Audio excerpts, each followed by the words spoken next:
Nikuta Takoji Mejele. Nikuta Takoji. Nikuta Takoji de Action Plus. Nikuta Takoji ASFAM. Nikuta Takoji AMC. Nikandia. Beaucoup de ou. Mais mi tolelo. Mi de kerema. Action Plus de Popodo ASFAM Podo Affaire mondiale Canada pour ils étaient tous les rotés bon tito enele clé de nyon le na wagon bona je disi bona je duro koko bona nyon de wa bona do nu ko yi pese do men de kan don ko boga ze mendele njendo gleto ko de le me bo ja ko podo tito de le côté maintenant alors nous sommes à tole we anu ko men tole we a e o mi no dugu za dana tinu ku mi tole we a bi nu mon ko don we don podo na tout temi don ko sura don podo Action Plus Kuropo. Bon, mi wa fi de tie déclare à Takoji dopo oui Action Plus les Indiens. Bon, mi na ken dopo nele dopo ko mi ko Takoji dopo metile. Mi a dopo abana mi to le tu bona gen waloji. Mi male kokore mi kuabo. Mi male kakale mi kuabo. Otono ame kuabo. Otono ame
Nikuta Takoji Metile. Nikuta Takoji Metile. Nikuta Takoji Action Plus. Nikuta Takoji ASFAM. Nikuta Takoji AMC. Odo to temi do ko tra don e jako ko do action plus po. Bo de ndogmonda yi ito eyokle azon de wa action plus de pome ko do osfam po ko do AMC po nya kende de no wa ji mi do action plus clair e jako ko do metle ko temeteme de alieneji mi mon ple me yon le ton de no dia adana ki no ko don le do ko mondo polo alonzo ato sunu ko yunu po e jako he bo de azon wa ko e po no plan me tole de na he file bon bo bi mi ton yon le ye ma na wa yin de go te go ye na je de si bo na do no ko yide fi de do ko le action plus de azon mon ko don wa mo wa action plus ezo ti to de le do te bo no nanu ye mele bon gleto ko de le me do ko bi ti to enele je action plus na fo do te de gleto ko enele me CPS si mele centre de promotion sociale si mele ide azon wa ko do action plus po monjan nyonu tengbeju glebenle ide no ye na me bon ali temete mi ko do action plus po de van la no fi mais c'est un don compte mi don no félicien so clan clouno we na no wa ngona blo de ko do na to temi don wo go to la wo don ji fi de ko la sa fi me de sele dinele bi a ko de route to ne ko za fi do ko mondo ko mais j'ai action plus en photo et de ko la sa fi non mi ton merdi ici sous oui ouais j'ai action plus en photo fi bon nous des gens ouais do ni bo c'est to ne route kaka bon mi a ti invité bien et na ken do na mi le ouais j'ai action plus en photo mi zo yon mi ya mais d'ici souvent animatrice au bêta à Holmontona madone de action plus action plus bêta à Holmontona madone de me de bedo azikantondo wida bokale voado centre do podo a chonfi beno yodo centre vion bon centre néon enongo alors nous au vide mado mede ale au vide do ouvert temeteme podo nyonu de do ouvert temeteme po do ene dalio mi wa je akoha osfam bo osfam ewe po mi pose tito de do te do avril 2021 o soeneton o kwede wa iton lome bo tito ene de mi zero te o me wa ze akwe nu osfam bo mi do ze tito ene de me no yodo affaire mondiale Canada donc aider un partenaire financier Osfam ton bon titolo you know yodo projet d'appui à la dynamisation des organisations des femmes et des enfants des communes de Adjombonu et Dambo et tel de bonmon tito ene o ena wazon bonavogo ogbeta yon le ton fond kite podo gbeta ovile ton fond kite do tonpola aton lole bime bonu ajon podo dangbopo etele mi ani boaze tito ene dote mi amodo jile oyon le yedo a ofiesa tememe o oyon dele ti bo ovinyon mi ton le o yeno gbo azome na ye force bono se yi asukwe ye jedon a ofiesa no abena ye o nyon dele votibo amodo khosao asu etole no jo ovile do kojina ye bo edeje no do oto podo no poyina ovile be kale fon boledo ye ko we boropo zindo yewe afonu gwe megbada o ndele votibo asu ojo ye do asu okudo ye bo o fami chite bonodo oyonu manodugu bo eyan ye bo ovile kere wa je kojina ye oviyon si dele voti on bo yedo azome yi bo gbafo bo moho me do ho edo e maye mi ton ho o to pono pogo fon chite bodo a dia o moho dion ajehwede sine be no dia lo so ego donc a o fiesa temeteme le legbon emi gbon bodo ze tito e lo dete tito do azon wa bon no yi a o fiesa de yon le do mi mo minalizana mi do azon wa bo o yonu podo sunu po yedo na je zenzen bo fi de sunu si afoje o yon de sunu yedo afo mi ton de su eken e na je fini mi lebo do azon wa bonu oyonu le yenido je de si bona je julokoko eme yido je ke de a o da su bodo asukwe a dote bona ho papa amado ajolide amado ajokwede mido azon wa bonu yon le yenido fonchite do ene dali mi ko ta boji betele parce que ko na no e merdi de tout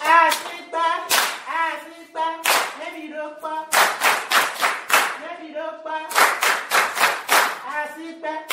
let me ena tena mi metele mi ko ta boji no e merdi de sou des actions plus en pour terrifier et do ko di bon nous de ou tout ezeti to na nyani kaga de pinye e ke nous de una mi na le bo cambio e do azon de wa de nele vous vetele kamu ide bo mondo be yon si nele kle ide vous be mon ko do me bo mi le mi na lié bo ya tron a ouvert des bande de coco no e merdi sou eyo ena chena mi do azon quand e komi de teme do ali ne jile o tito elo de mi zeda yo mi go wazon supo bonu o nu ezon mi do ze tito da e ni do yiwiwa azon tele mi ka wa tito mi ze comité le da e do gleto ko le me bon ye no yo do comité de protection des droits des femmes et des enfants bon comité enele o ye na wazon bon nu eyin a o fiesa do gleto ko ye ton le me o e do na ndo hodo mele deji bona ndo hodo conséquences ton le dina mele bon mele na do yo do a wa lo de zande o e ye na do a o fiesa bi o gbezan me na mele comité mon koton minamo chef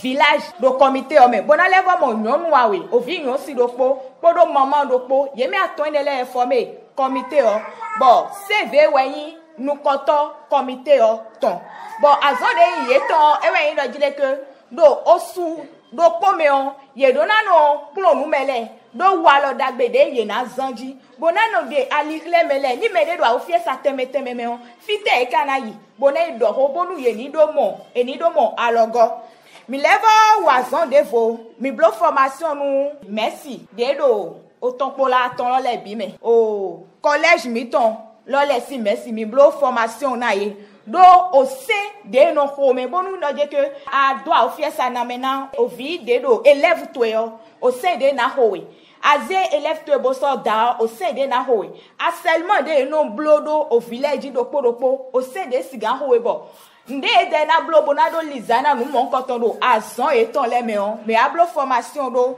eji nuye bon merci enele o ye de na leko yi azon eton le me parce que me merci le bi mi blona minde nous koton merci le ton be de na leko ya azon eton le me bona blo restitution bona do ho de jina merci de pole formation mon koton le mi le blo nu artisan le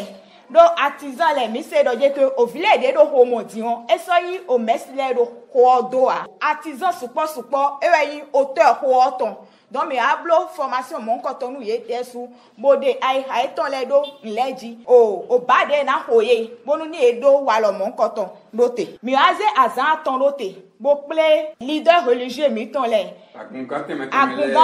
teme le no ganle podo onyonu de ze afo nyon le do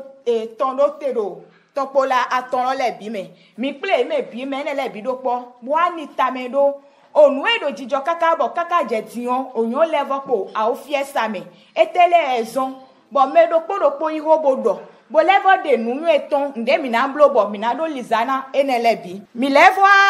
ton fine o mi la blo formation nu nyonu de do gleto hole me formation de mi ablo nu ye o e mi blo formation do leadership féminin de nyonu na nonu konanu bo na nonu konanu bo eyi ho ni o edo na de beto bo la do ho de nyonu na blogbon attitude de na zedo tele bon e na modo a me le dion ye reni ezedo fio e na wason bo na me mi blo formation elene na e podo de na do hogbon do ple me mi le blo formation enele na e mi wa trofeo mi do 10 ans de do jile ke mi do azon wa bonu nyon le ni je julo koko donc mi wa azon ha groupement nyon leton mi wazon supo haye titan mi wazon ha union o gbe piple nyonu de no so galile do ye do o gbe ta de fo ye me bi ye se taple o gbe de me bo gbe ta na do agana ibe no yodo union des femmes transformatrices de manioc en gari ye me de no blog gari le mi wa go o gbe ta lo fon do o gbe ta lo ye me de do nu kon la gbe ta lo bo mandat eton ovo boye ma oblo assemblée générale bo de me de volé do nu kona ye don me ablo assemblée générale ne o haye bodo ze me yoyo de volé do gbeta lo sinu kon bo gbeta lo level go fon me do azon wa etin mi level ablo formation de volé na gbeta de do union NLM formation de no yodo gari amélioré de na blo gali tengbedugbon o gali chigan bo mele mo gari o e na ho bo akwena bio o nene gbeta eton me be de suwo ye na je juro kokodo kwe dali mi blo formation enele na ye o gbeta de le katin bo ye ma odo owema ye ma odo owema do owema aholumayon ye don mi agolo na gbeta ele kaka be wa do jijiwe ma eton kaka bo ye wa de le do journal officielle. Ene godo o gbeta de le timbo no eno yodo outil de gestion ye mado ye do besoin no ene leton azon wa nu de ye wa réunion de na kan le we ma megbon de na blogbon ene le o kabi de mede wa ho nu gan eton de na blogbon bona ze kwene le bona kan do we ma me fo ene na no do fine boni mede te wa gan eton bodo ndo nu le ba do ne mi ton le we de wa ime o ena do de ton na me le o gbeta ene le ye ma do don mi wa go alo na gbeta ene le bo wa blo we ma ene le ha ye bo ye de so ran ro ye yi réunion ti won we ma ye do na kan liste de présence nous comme ele ton do na yi we ma me kabi rapport réunion lo ton e do na do we ma me bo ni me de partenaire de te wa gan eton bo bi anu ene le o ye gen na de ton bo ina mo mi le go alo na ye do ene dali bo na do fo mi aje akoha artisan le bo wa ze akwe niyan dali mi wa ze appui ene do tenaye do una crêpe bo artisan le bo do gbeta yon le ton po ye gen na yi fine bo na yan kwe bo akwe ne de kana ya kwolo e ma do kwe vide pepe ta gbade nu je bo no do ta ho do nu go bo na do yan kwe bo na do we ma ba we bo na do we ma se ple we ene le bi e ma de me ze tito ene le do te do una crêpe bo gbeta ene le na yi don bo na do yan kwe bo e na do blu adana azon ko eton couturier avec coiffeuse we e na no ho nu tizan do atelier eton me bo azon eton na do yi nu kon o gbeta yon le ton we e na no ho o nde do yodo matière première le bona do no wasona bona do no sogali eton na bo nu kon yi e na do tina yi e na chena mi Mikuta ta ko ni mekele Mikuta ta ko di l'action plus Mikuta ta ko di Osfam Mikuta ta ko di ANC Noi merdi si su dese action plus na ko te e na nu ko je metan ni ko teme ni no le na do te ro popo bona wi bona wa bona na do nu kun asu bona do nu kun enu de bole eti me do ko do ni ni do me le fitele me do ko do ni me kle o mi doulé attendez wa action plus de temps mina voici pas de ko na no merdi si su Ode awe oh baba wasio Sire. wasio Sire. wasi action plus dia ko ha osfam wewe ton wasio osfam we mina jowe do avedoa mina hawe do avedoa mina hawe kule bona hawe côté bona hawe façon affaire mondiale Canada hoye affaire mondiale Canada hoye acclamé Mikuta ta ko di metile Mikuta ta ko di action plus action plus e jako ko do ko do tem do ko tra donc po me ni fite clair mi le nu ko mo je nu mena to bi to sile do de action plus action wa gun de to kon la ajohun bonu ko do tan go tan po me mi na mi kan do po mi nu ko ni wa lo me ejewe action plus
là. Mi quasi pas de quoi me dire ma con.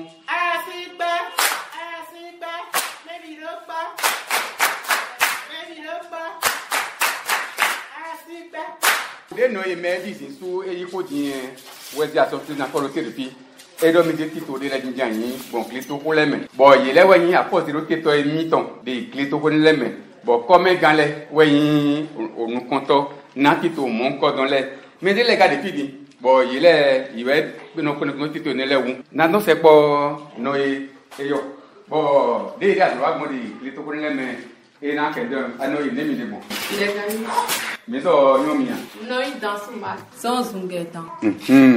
Ason plus comme ko Jacob migration ko do mele ko de klito ko leme ni migration ko don le wagon Mini azon a ple me yon le don de village do klopo. De timbo yin beta aton. De voletin do klopo. Ni mi no do hopo yon le po. De yon na agbon bo je juro koko. Atie o fi yon le don. De na do. Na nu kon yi. Alogo de no le ana ville. Be ma wa yin nu bo yin delinquant to me mo a pe nu ko azon na la ni lo azon me eze mere lo a. Ni no ho me ye de ya. De yan do vive do no. Moi we ho me lo enele bi zone no lo le si bo ni do ye wa de yi nu ko me bo fi yon si lo le ye ti nu wa di de yon mo ho ngono de azo me abi we ho me le fi to le no be singidi bo ni e be singidi lo ye nu ai mo mi no ti to me lo bo chef de village le ye le yin kan mi nu konto mi no bo mi no ze ho lo mlo mo e ni e ze ho lo mo e bo chef de village lo le ma pe wa mi no ai lo ti to me action plus lo mlo lo ni wa go alo a fi to lo le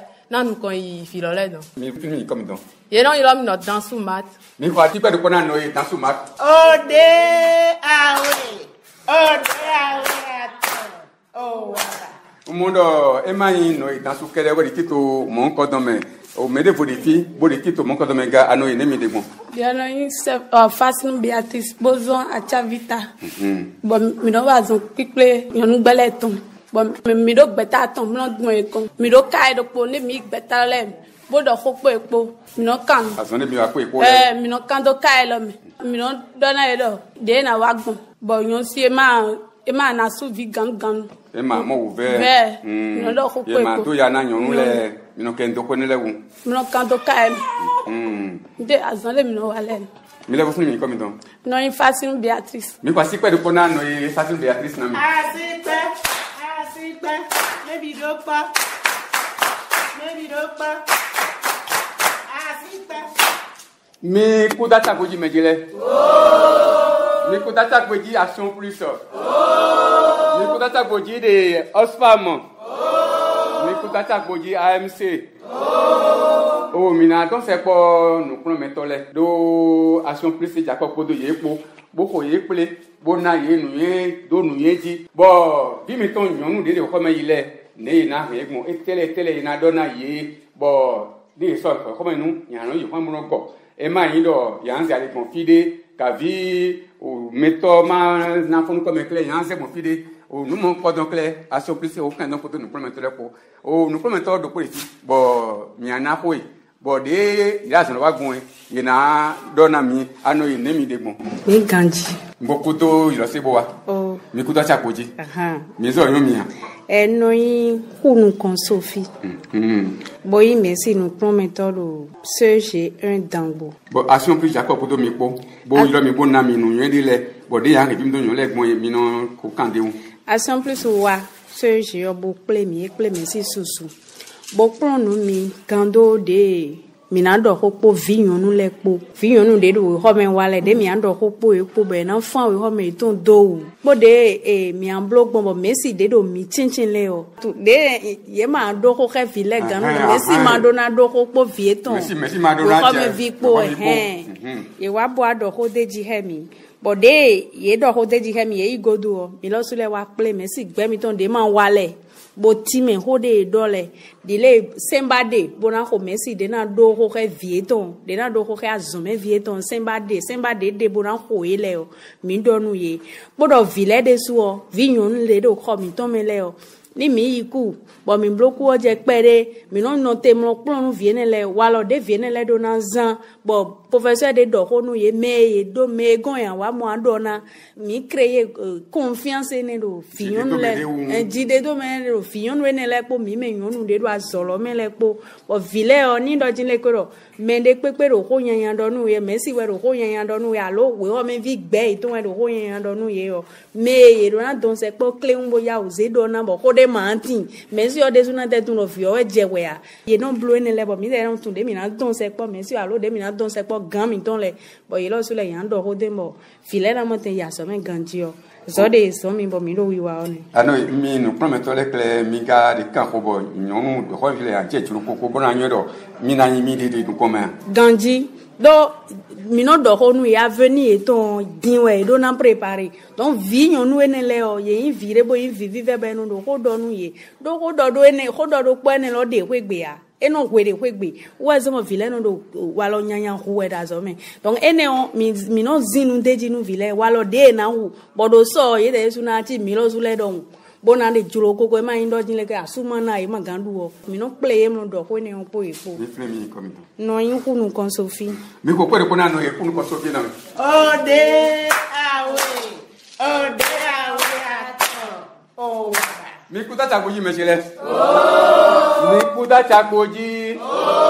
mi ku ta ko ji de Action Plus mi ku ta ko ji de Oxfam mi ku ta ko ji de AMC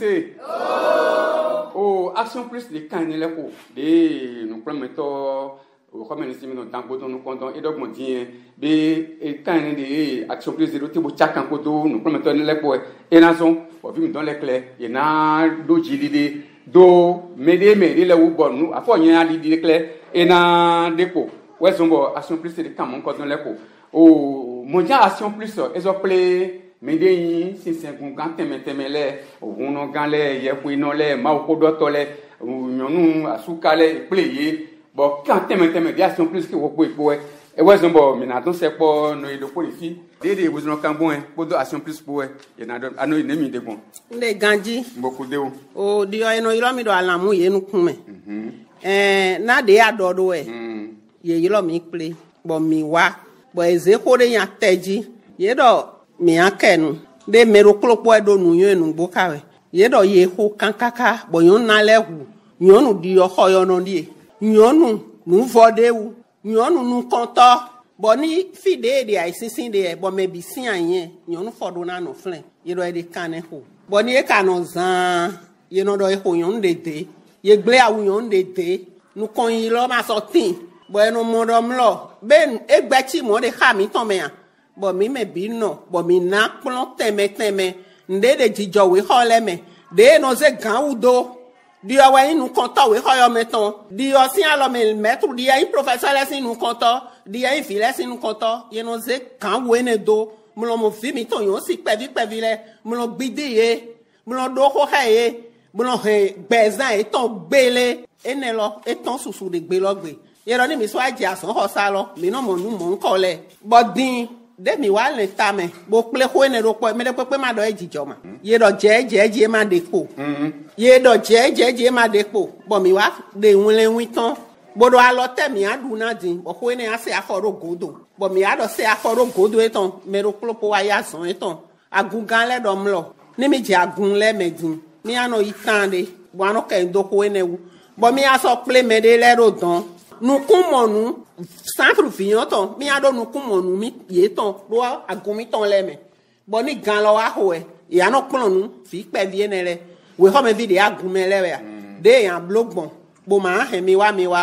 de so yin la de me fi lo le so no do a u fi esa lo bo no tintin ye do ni fi lo du tombola bo ro fi to edu million coding we zu mi no di mo ho pe mi lo yi na so he nu gble go yi mi ayi bo do ho he hold my dog head viene e no some of mi ton susu e no aha mi mo do nu yan we do fi lo ne ma yan gan wo ne eze bo ta fu yin but de god ni bo mi le adon do mi so no tintin ro mo ho do egwa bo yi ko ho to epo mi mo fun do adu tombola bo he ko ego mi no be ne cho do apo me di de mi be nu yan dagbe ro e je o ma di ke bo mi amo yan oh no alamu e de plus de kodo action plus besoin quoi que là mais les 5 tellement de on pas mais les ils y a doit combodo on dit action plus 100 000 mi na waru de jekedo ndo e do mi awa bo so ma gbero ni mi jedon mi aso do nu kun mo nu etan le do kun pa mi ton me ye ton le boy na de fle bo ni do e wale e amodo meyo e gbe kan ason to nu bo de wiwa do e do lo nu yanya bo e do na likena ye do na likena mi le osu de yon si le ye me susu na yon mi de fi mi ma de godona de action plus bo mi bo wa azon de mi bi bada yi we utu ni mi mu mi no ho ji do do ne mi do ko ne jam mi no do amaka dam mi no wa fle ma do ne kwa yi mi do mi aso gbe kan de nbo aso do ku gan mo bo nyonu na mo vivo bo na yi nyonu di ho yo no di e nyonu te ngbeju e ta to ero nyonu ma no nu kan nyon na inu kan to mi ma do nyon le aje juro koko ma na ero juro koko hun ni mele ma se gbewe we ne no abio e me do e mi do nyon le jo na inu kan to dide nyon sun no tom lo inu kan to e nyon no so inu kan to amo de se kuiji mi ma do nyonu aje o lebi aje eresi mi do de 5 iji sunu po yonu po yan do gbero ko lo bo me bi akokan ene mi ba se pere ko no e ala monami asipe baby do pa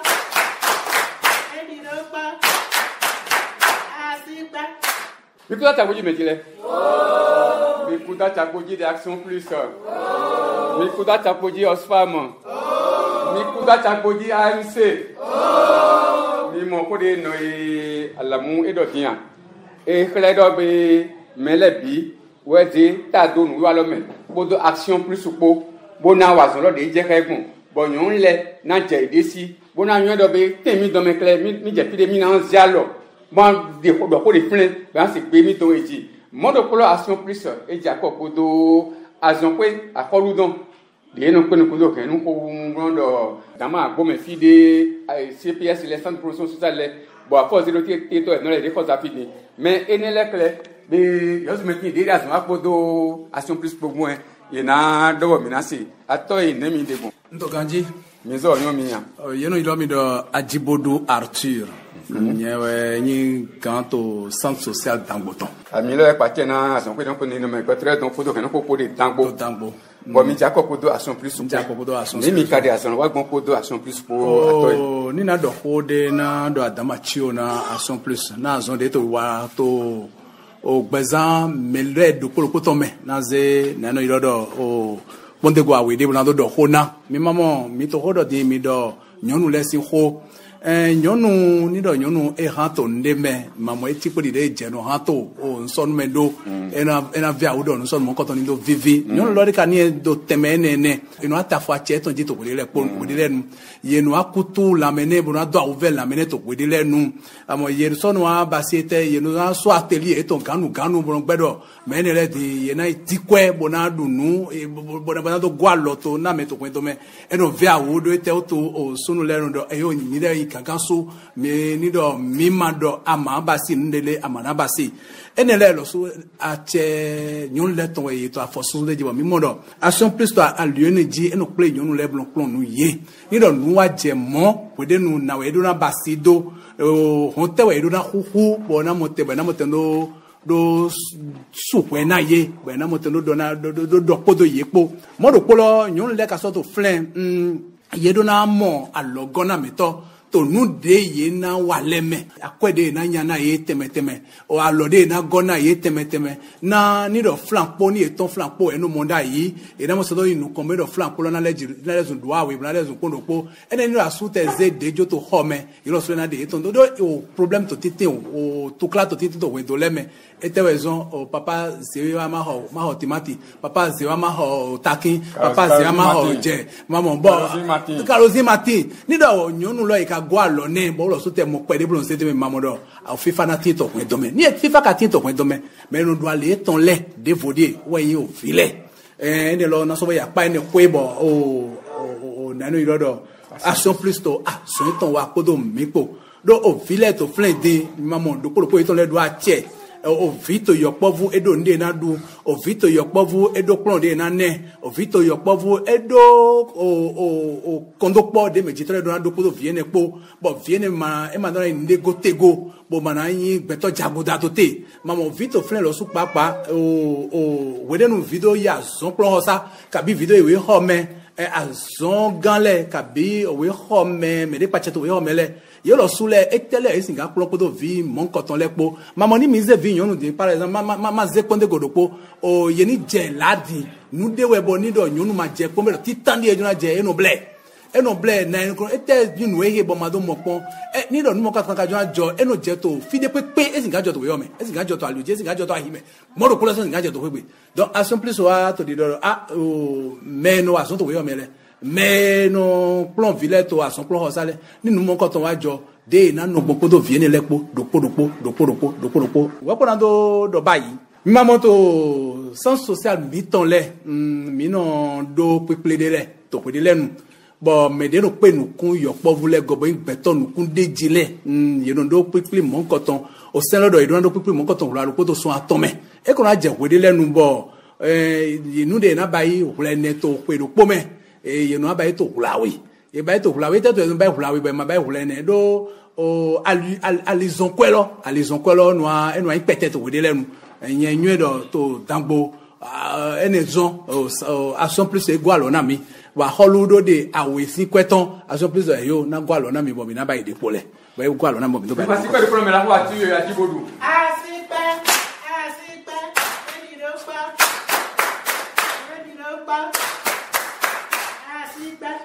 Nikuta Tchakoji de Action Plus.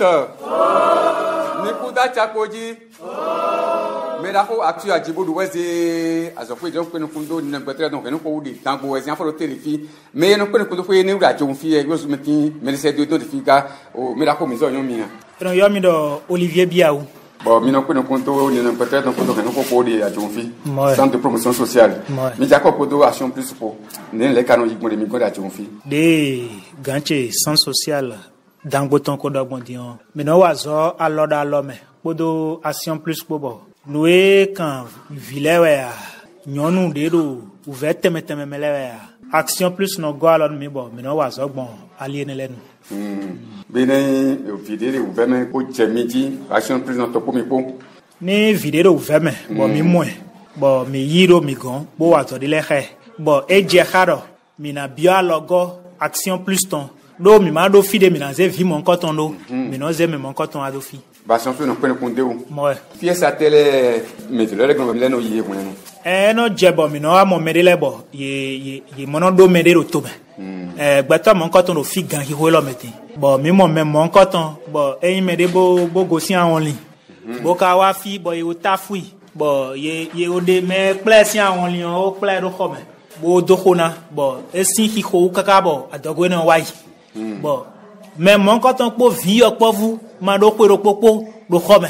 kaka boy wa globo wa honton bon de mi amo mais mon coton mi ze do to pe bon azode si wa ni i wa zo mon coton ni mi maga do file di monaze mais mon coton do chobuna lintame do de mi na blogbon bon ena i meton legon bon mi ze mais mon coton do Action Plus bon euro fisi sun wedi eti eyon o mile mi azi a jonzi c'était des enfants de terrifie o mera ko bonu donde kle mi Jacob Podo Action Plus boga mi jan nyon de mi azon abon fo epo do mi yoro bonu kle se po to bo mi don won don pede gandi tele no to mi gon to Action Plus ka de alogona ena tena mi lord yodo David Samson Dosu sans social bon to no wazonde o dile awe to chile ko do gon gbe da ho en mi adona Action Plus e mai beta hosu motona mandron kunde me do po de no gwalona mi ne amo alogo itan e supo bo gbeje mi rona dona ye taun dile mi dogme o adha o so kekeji eli digan horopo akode seme don bode awon le omo sedo o yan vi mi ton le ne kwe wale e don go ahwe bono wa blo awon le na vi mi ton le ri kwe fine e ka no kaka bode do le janvier ba chocho sunu kon ton ko yoton na fole o ran le no je wa mi ganji e ne sin de yoda ile sin le jinu kun le no je oji o me to jinu kun le mi no je bi ba ponji asewe madomedele wezon là et non bien on les mettons hoene le bi mi non no gbero po podo action plus po bonori solution bana wezon do gbida hole so en bo mi na dona yi vignon sienele de yekode we home adane igbo e blafo mi non think mon bono doha o merci e donu mo koton sin le e no fa bono fa e no jebe no kandwa wa gbo ton ni ayimo alonso atokpa e o azon gandele anje gomena azo plan vie ton le e o azo tata wa tode bo yon si me des vie ton do azon plan khosa be ka do hona hone le bin azon bo mi no po bono jango do bono blo raison donc be da ho de so bo mi na dona action plus de yon le sin tro koko jije sin alidio adama ti yo ni me kwasi kwa de kona me la ho Samson to so asigbe e bi ro pa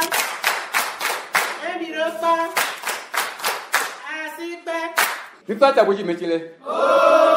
Action plus claire, et man, on te de mi do ko je fin din le e gwalona nyonu de le pele de le bo meni le claire azon de no wada ye e jeji bo na do nu kon yi de gbezin to me be ene wazon bo pele men de ko do action plus ko de action wa le claire be mi na ton se po nyonu ene le ba zon de wa de ko do action plus po we ye na do ano ene mi de bon de gadi mi so yon mi han you know mi do Mamadou A.M. Bibia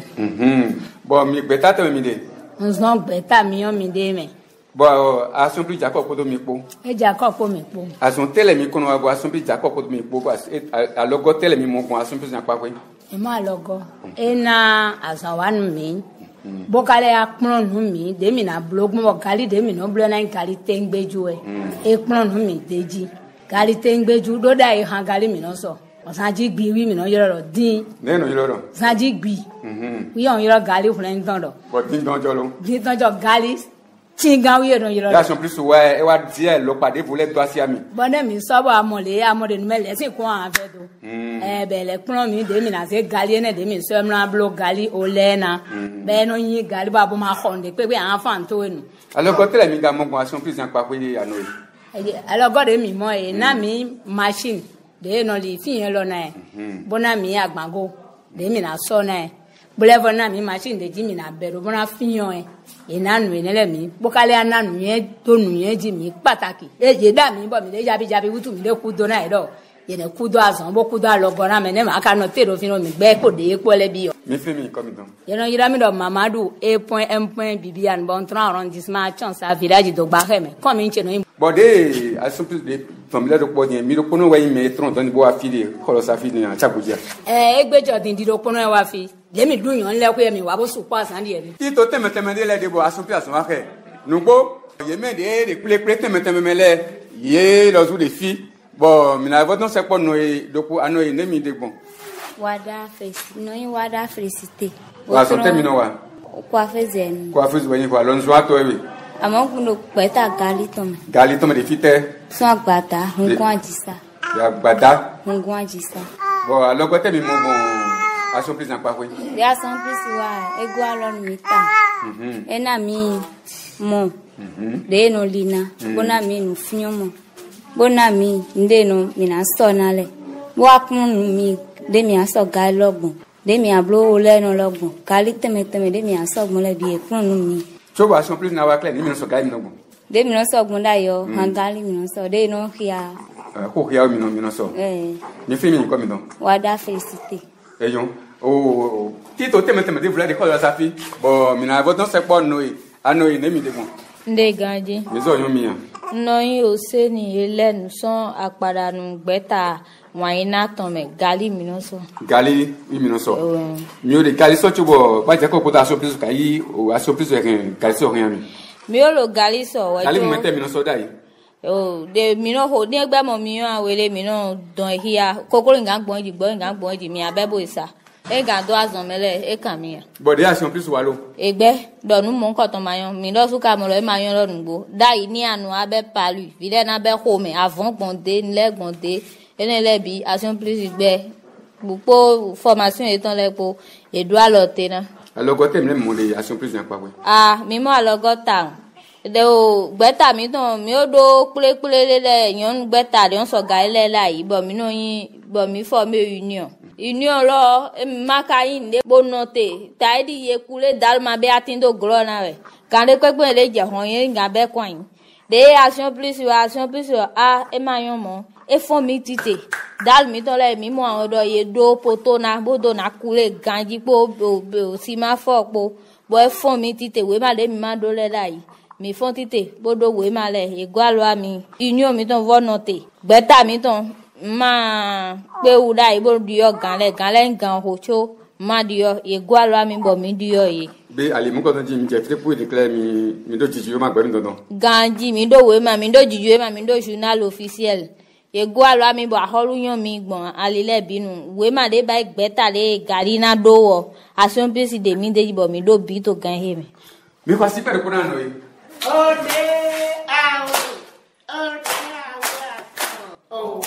mi kuta ta boji mesele azon de wa action plus de legbe ko de no kon yi tegbe mi na se po azon kan le alors nous sommes à 13 kan le din bo de vile no wa son me bo kan je chonkin do na yi jan pa ko kele be mi na don se po azon kan da ko ato yi ne mi de kun mi lo ganji mo mi so yon mi ya yiro mi lo Petretor Nicolas bo yin da pa 13 kan do ajo kan me fi bo ya force de to alors no ato no lo ajo kan lo oh mi no mo pede len bo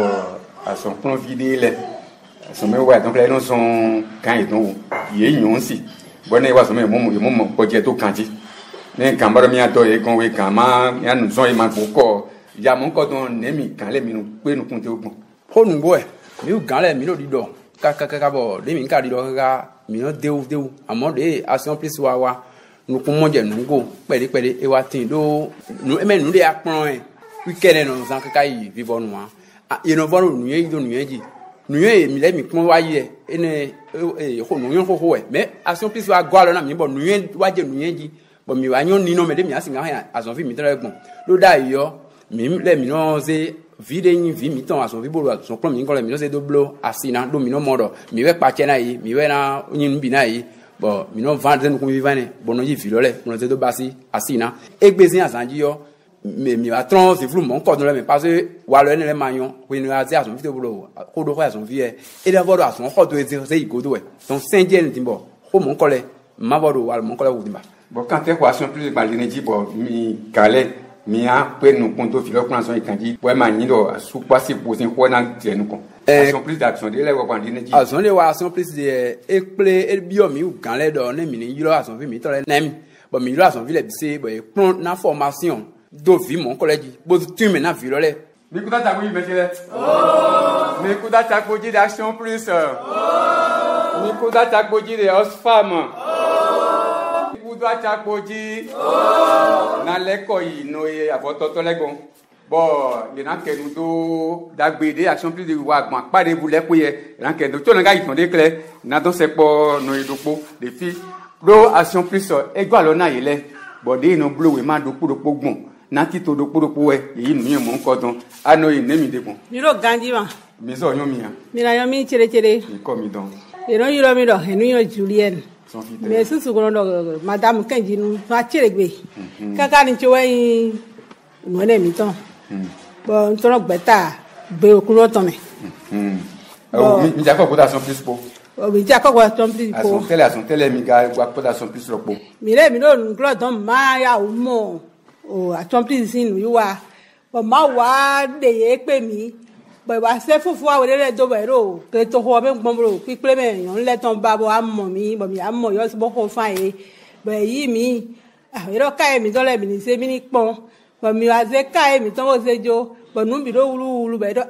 mi si ayin be don se po mi bo le mi de mi na to ka e mi to le gbon ni mi wa pleji de mi na yi ko mi le ton gbon file mi na todo mi honu de mi na tonu mi hole si akwegbon ye wa here mi ne mi wa sanu lo nu re mi sale de mi na to nu sisa de mi sa son ko yegbe be igbeji de mi na togbon ye hele bi mi azon wanu de ma ro mi si tí ó bẹ̀ pọ́n nù mí tẹ́ ìrọ̀lẹ́ mi tẹ́ ìdọ́ àzọ̀wá ń dọ́pọ̀ gé ọ mìíràn ká gbẹ́ mi tán sí yìí kọ́ lóbo tẹ́ déwu bọ́nú ẹ̀ mọ̀ àzọ̀wá mi tán lẹ̀ dé ọ ìrànà mọ̀ gbẹ́ tá lọ sí yìí kọ́ ló àzọ̀wá nu ẹni lẹ́wu bọ̀nú rẹ̀ hẹ́rẹ́ mi lẹ̀ yé bí inú bó jẹ́ àtsọ́ bon e vivi ho benu mi kaka ba mi do cho nu e dagbe lo e mi ko bon to hwenu o be mana yan wa wo e mi agbon fi ra dama si ora a complete lo ase wa ri ase lo kolo do fi le mi le ge to ho don mam ya mo ye ne no wa mi ko bi hwenu na vivi nu mi ano mi fi mi ko mi don ye lo yira mi do henu yo Julien merci su ko ke jiru madame ke jiru e su po mi ko si pe do ko na no na mi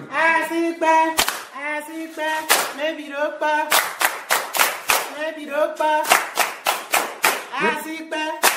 mi ko ta wi me jile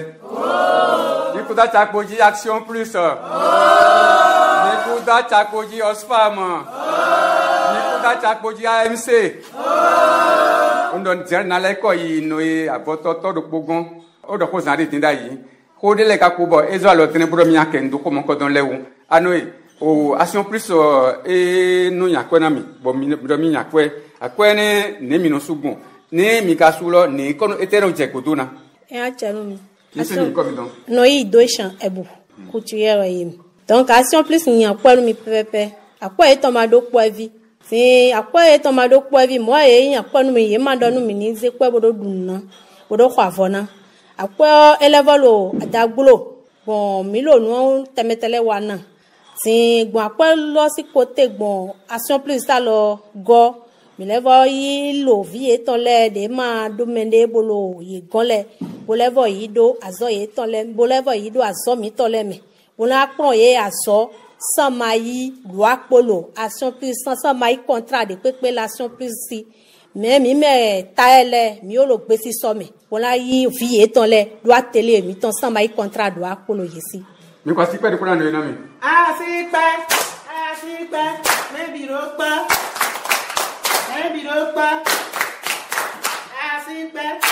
mi ko ta goji me jile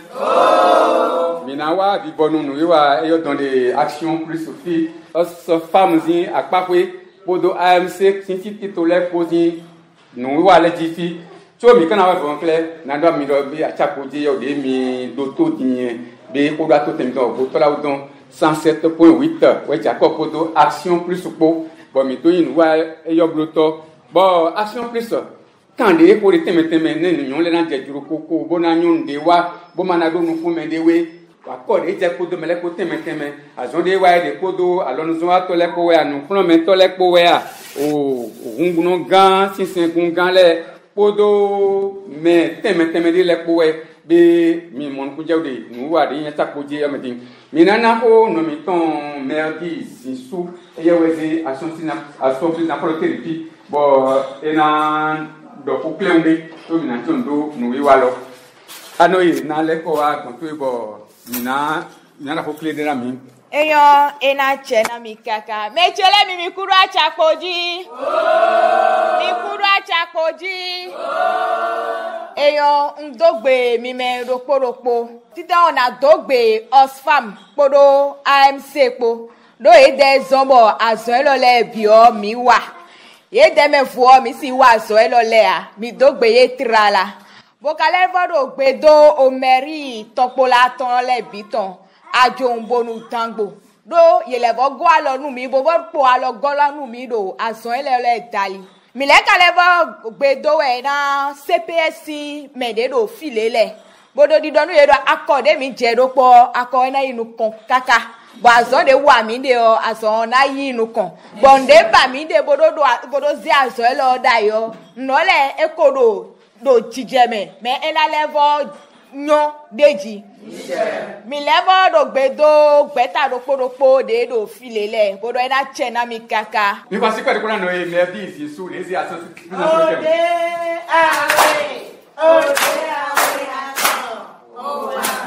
mi kuda ta wuji mechile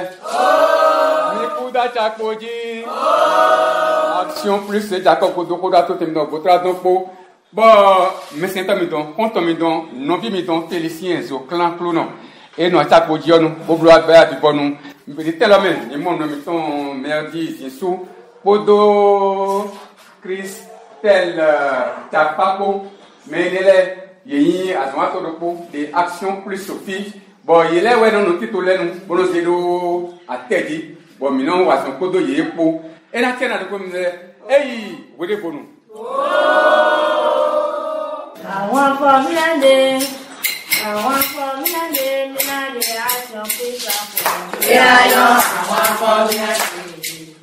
Àwọn afọmílàdé míláyọ̀.